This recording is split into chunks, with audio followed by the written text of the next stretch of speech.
Hey y'all, just wanted to share a quick little Crockpot roundup. At the end of a recent speed cleaning video, I showed a clip of my Crockpot with a roast in it, and I was going to insert that here. But I think I deleted every video that was ever on my computer. I can't find it anywhere, so you can go back and look at it if you'd like.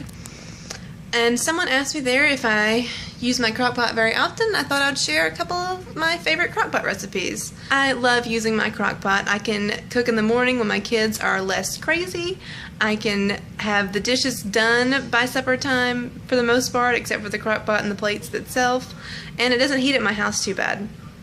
So the way I made that roast that I don't have a clip for here was just get a chuck roast, whatever size you want really, and add in onions, potatoes, carrots, and celery. I'm not sure I used celery last time, but you can, you can't. Either way, it's very flexible recipe, and that's what I like about it. You can fill it up with water to make gravy with when it's done, and put it on low and just let it cook all day. I think all I used to season my roast was salt and pepper this time, and it was just nice and tender and just, oh, it's really good. Just the Crockpot just makes it so just tender and makes the meat just fall apart. That's slow cooking.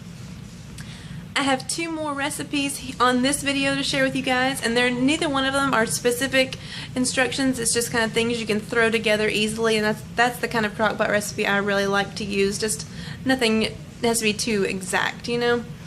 So you can go ahead and watch those, and then also in the links below I'm going to share a new recipe that I tried, and I didn't film because it was a new recipe, but I really liked it. I made two small adjustments. I added the rice directly to the Crockpot with a little bit of extra water so it would cook the rice, and then at the end it says to add shrimp, and instead of shrimp I added okra, and that is a Crockpot jambalaya, and it was pretty good.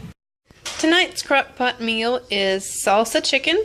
It is very simple. I put in 2 chicken breasts, a can of rinsed black beans, and drained a can of corn.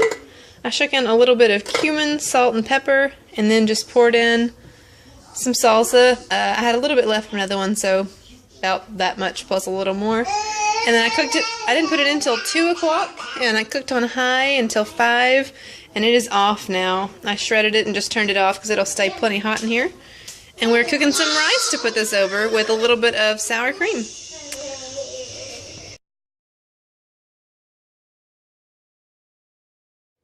The last meal in my Crockpot roundup is going to be chicken and dumplings. I use chicken thighs, onions, carrots, and celery at the beginning part. And then for my dumplings I use biscuits, and I posted that recipe on Monday if you want to go back and check that out.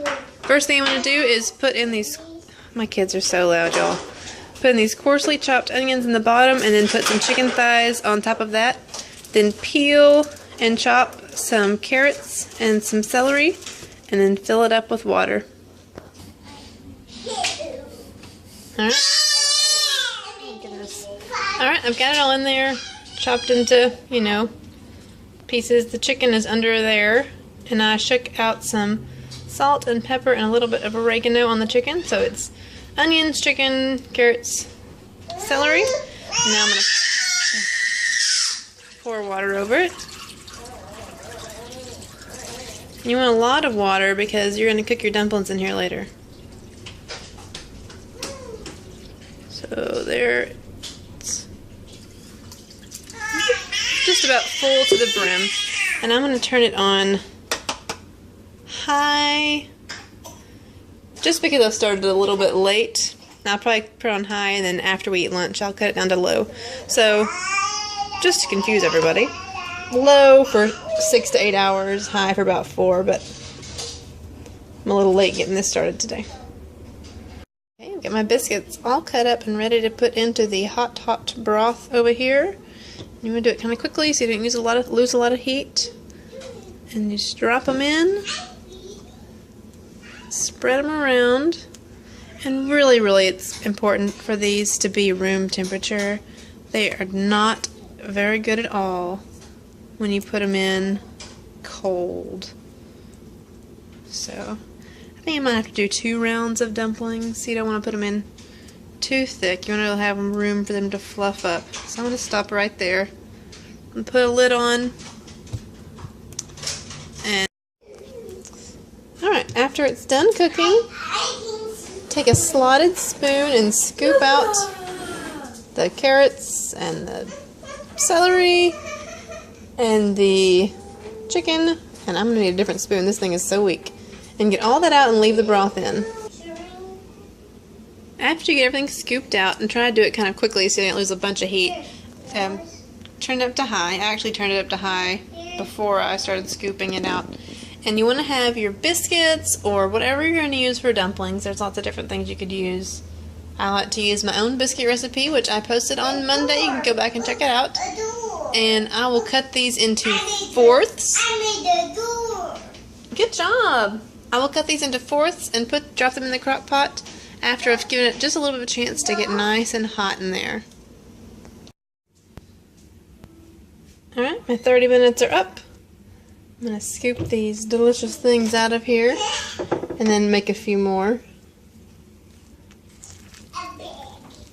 Oh yeah, they look good. So I'm going to scoop all these out and then drop some more in.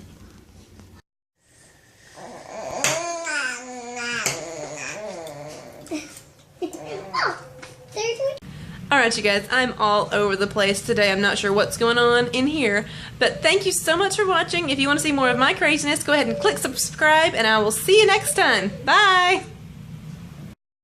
Oh, the lighting is awful. Hey y'all, I love using my crock pot to cook with, obviously. Hey y'all, I absolutely love to use my crock pot. I made 2 adjustments.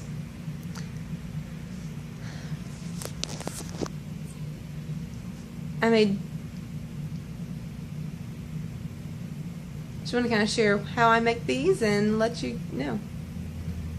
Oh my gosh! And it doesn't heat up the house like that. I have 2 more recipes to share with you here. You just go ahead and So